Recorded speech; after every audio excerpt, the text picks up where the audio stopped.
Ey İsrail, ey İsrail, zalimsin sen ey İsrail.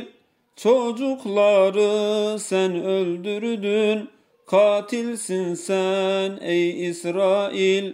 Katilsin sen ey İsrail. Uyan kardeşlerim uyan, Gazze yerle bir olmadan, bu zulme sessiz kalmayın, zafer bizimdir inşallah. Filistin'de bir kan gölü, yerlerde sayısız ölü, yakılan evlerin külü, eserindir ey İsrail, eserindir ey İsrail.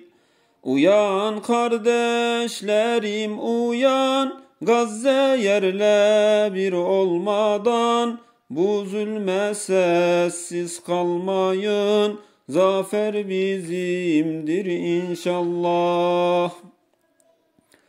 Zalimin zulmü var ise, mazlumun Allah'ı vardır. Sabır eyle ey kardeşim, zafer bizimdir inşallah.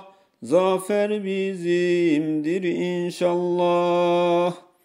Uyan kardeşlerim uyan, Gazze yerle bir olmadan, bu zulme sessiz kalmayın, zafer bizimdir inşallah.